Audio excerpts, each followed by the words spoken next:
तो कैसे हैं दोस्तों मैं काफ़ी देर के बाद वीडियो बना रहा हूँ।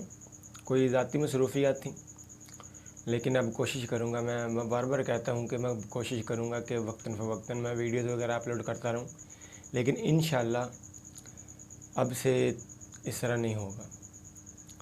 दोस्तों, आज जिस मौज़ू पर मैं बात करने जा रहा हूँ वो आपने देखा होगा कि काफ़ी देर से ये संगीन मसला चला आ रहा था। फ़लस्तीन के जो मुसलमान बहन भाई थे उनके साथ जुल्म हो रहा था, उनकी नस्ल कुशी जारी थी। तकरीबन 60 या 65 हज़ार के करीब उनके बच्चों, ख़वातीन, मर्दों को शहीद कर दिया गया था और कहा जा रहा था कि वहाँ पर जंग जारी है। हालांकि ये जंग नहीं थी, जंग होती है किसी मुकाबले के साथ, कि सामने वाला आपका मुकाबला करे, जो आपका जुल्म बर्दाश्त करे, आपकी नस्ल कुशी बर्दाश्त करे, वो जंग के ज़ुमरे में नहीं आता। एक ये बात। दूसरी बात जो मैं आप करने जा रहा हूँ, एक ट्रंप ने 6-7 ममालिक के साथ मिलकर, ये आपने खबर पढ़ ली होगी, मुआहदा यानी कि सामने लेकर आए हैं। एक 20 नुकाती एजेंडा है कि फ़लस्तीन के अंदर किस तरह जंगबंदी होगी, ये होगा, वो होगा। डेडलाइन भी उसके अंदर दी गई है। अगर हमास नहीं मानती तो ये कहा गया कि इसराइल फिर जो करेगा, अमेरिका जो है उसकी बैक पर खड़ा होगा, उसको सपोर्ट करेगा। हालांकि अमेरिका पहले भी सपोर्ट कर ही रहा है। तो ये एक तरीके से कहने वाली ये बात है कि थोड़ा सा उनको एक लिवरेज दी गई है फ़लस्तीनियों को, कि अगर आप यहाँ से जाना नहीं चाहते तो आपको कोई ज़बरदस्ती नहीं करेगा यहाँ से जाने के लिए। और भी बहुत से एजेंडे हैं, लेकिन मैं अभी उन पर बात करूँगा ही नहीं, उस मसवदे पर मैं बात नहीं कर रहा। लेकिन मैं पाकिस्तान की पॉलिसी पर बात करने लगा हूँ। पाकिस्तान के जो वज़ीर ख़ारजा हैं, वो नायब वज़ीर-ए-आज़म भी हैं, इसहाक़ डार साहब। उन्होंने कहा कि पाकिस्तान का इस मुतालिक पॉलिसी बयान बहुत वाज़ेह है। एक ये उन्होंने बात की। दूसरी उन्होंने ये कहा कि जो इस मसवदे में बातें हैं वो सारी की सारी पाकिस्तान की जो तजावीज़ थी उनको सामने नहीं रखा गया। लेकिन अब सवाल ये है कि फिर आपने इसकी मंजूरी क्यों दी? जब आप इकट्ठे दूसरे मुल्क ममालिक के साथ बैठ कर ट्रंप से आप बात कर रहे थे, आपने बातचीत की, तो फिर आपने मंजूरी क्यों दी? आप वहाँ पर अपने जो आपके खदशात से उसका इजहार करते, लेकिन आपने नहीं किया। ये आप जिसे कहते हैं ना कि ये आपका दोगलापन नहीं है तो और क्या है। अगर आपने दुनिया के साथ चलना ही है तो आप स्ट्रेट फॉरवर्ड अपना वाज़ेह पॉलिसी बयान दें। अब आपका पॉलिसी बयान क्या है? आपका पॉलिसी बयान ये है, मैं पहले 1 मिनट ज़रा पहले टॉपिक पर बात कर लूँ।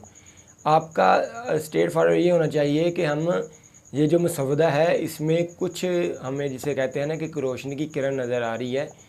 एक कदम है कि फ़लस्तीन के अंदर जंगबंदी हो जाएगी, एक अमन की तरफ हम कदम बढ़ा रहे हैं। एक तरफ आप ये कहते हैं कि हमारी सारी बातें नहीं मानी गई, एक तरफ आप उसकी मंजूरी भी दे देते हैं।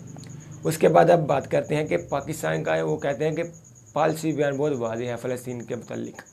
पाकिस्तान का पॉलिसी बयान क्या है दोस्तों?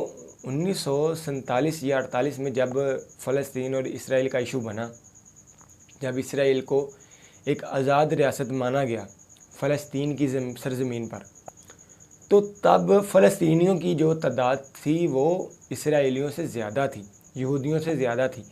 लेकिन आज के जोग्राफ़ी के मुताबिक फ़लस्तीनियों के पास उनकी 15 से 20% जो ज़मीन है वो रह चुकी है। वो आधे से ज़्यादा तादाद में दुनिया के अंदर जिसे कहते हैं रेफ्यूजी के, जिसे यहाँ मुहाजिर कह लें, उस स्टेटस के तहत रह रहे हैं। उनको पूरे हकूक़ भी नहीं मिलते इंसानी बुनियादों पर।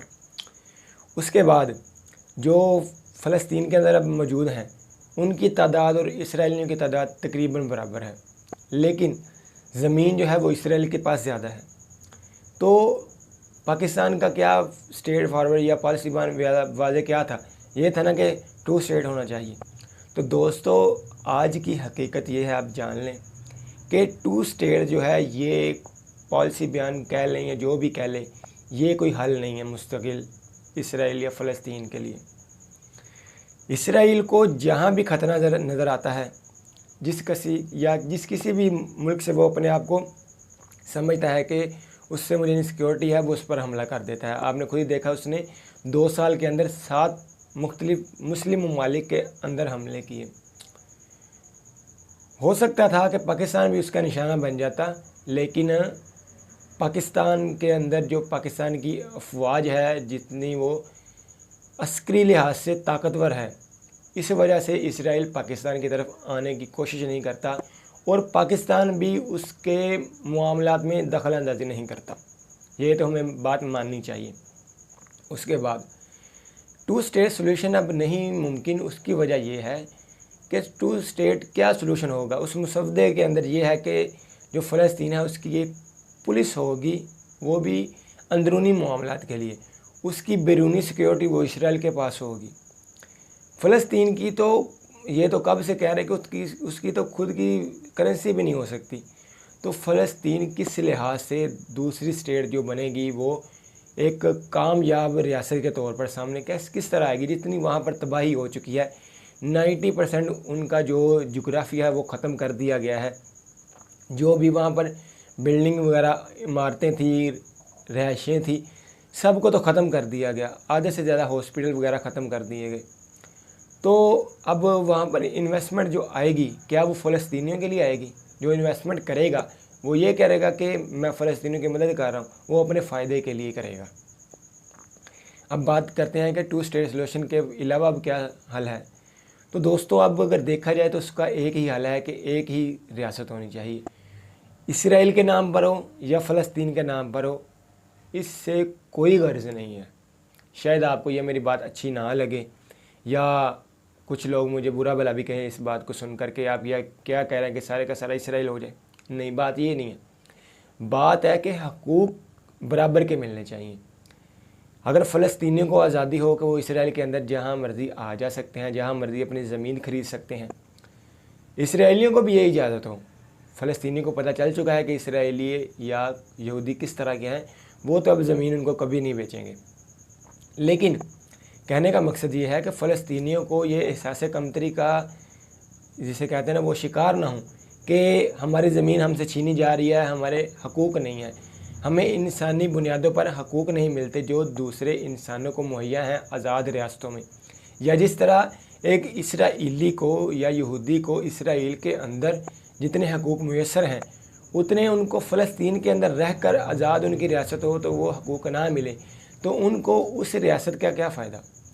तो इसीलिए दोस्तों, जो बयानबाजी करते रहते हैं 2 स्टेट सोल्यूशन होना चाहिए, 2 रियासतें होनी चाहिए, फ़लस्तीन अलग, इसराइल अलग, इसराइल कभी भी फ़लस्तीन को फुल फ्लेज आज़ाद रियासत बनने देगा ही नहीं। जब चाहेगा वो हमला कर देगा। जब इसराइल को पता होगा कि ये इसराइल के अब शहरी हैं, या जैसे आज से 600-700 साल पहले होता था, यहूदी, मुसलमान और ईसाई वगैरह इकट्ठे रहते थे, तो इस बात को मद्देनज़र रखते हुए जब वो इकट्ठे रहेंगे, उनको वोट का हक़ मिलेगा। हर फ़लस्तीनी को उनकी मर्ज़ी के नुमाइंदे आएंगे, उनकी मर्ज़ी के फ़ैसले होंगे, तो वो तब मानेंगे कि हाँ, अब हमारा हुक्मरानी जो है, हक़ हुक्मरानी जो है वो तस्लीम किया जा रहा है। दोस्तों, ये मुख्तसर सी वीडियो थी। ये मुसव्वदे को लेकर मैं कोई वीडियो वगैरह तो अपलोड नहीं कर रहा था, लेकिन मुझे लगा कि इस पर मुझे वीडियो ज़रूर बनानी चाहिए। दोस्तों, अगर आपने अभी तक ये वीडियो आपने यहाँ तक देख लिया है तो इसका मतलब है कि आपने पूरी वीडियो देख लिया है। दोस्तों, अगर आपको ये वीडियो पसंद आई हो तो उसे अपने दोस्तों के साथ शेयर ज़रूर करें और इस चैनल को सब्सक्राइब करना मत भूलिएगा। और अगर आपको ये वीडियो पसंद आई हो तो उसे लाइक ज़रूर कीजिएगा। मिलते हैं अगली वीडियो में। खुदा हाफिज़।